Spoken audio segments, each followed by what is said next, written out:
వదిన గారు అన్నావు కాబట్టి మరదలు పిల్ల ఒక మంచి మాట చెప్పనా. ఇంతకుముందు మీరు చాలా సార్లు కమెంట్ చేశారు, ఏంటి బుద్ధి లేదా, ఎన్నిసార్లు చెప్పినా రీల్స్ చేస్తావా, మానవా, తర్వాత పిల్లల్ని ఎలా చూసుకోవాలి అనేది, తర్వాత ఇప్పుడేమో నాలాంటి వాళ్ళు పూజలు మాత్రమే చేయాలి, రీల్స్ చేయకూడదు, ఇది చాలా చెడ్డ ప్లాట్ఫామ్, ఇందులో నేను ఉండకూడదు. ఎంత బాగా ఆలోచించావమ్మా నా కోసం. నాకు అర్థం కానిది ఏంటంటే, ఇంత తెలిసిన మీరు, అంటే చెడ్డ ప్లాట్ఫామ్ అని తెలిసి మీరు ఎలా చేస్తున్నారు రీల్స్, మీరెందుకు చేస్తున్నారు రీల్స్? నా కుటుంబం గురించి ఆలోచించారు, మీ గురించి మీరు ఆలోచించుకోవాలి కదా. ఒక్క మాట చెప్తాను, మీ జీవితంలో ఏదో వెళుతుంది, ఆ వెలతి లేకపోతే ఎదుటి వాళ్ళు బాగున్నారన్న కసి ఇలా కమెంట్లు పెట్టేస్తున్నాయి. నిజంగా నా గురించి మీరు ఆలోచించే వాళ్ళైతే నాకు తెలుసు, నేను ఏం చేయాలో నాకు తెలుసు.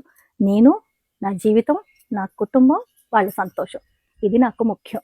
ఇక నేనేం చెయ్యాలి అనేది మీతో చెప్పించుకునే స్థితిలో నేను లేను.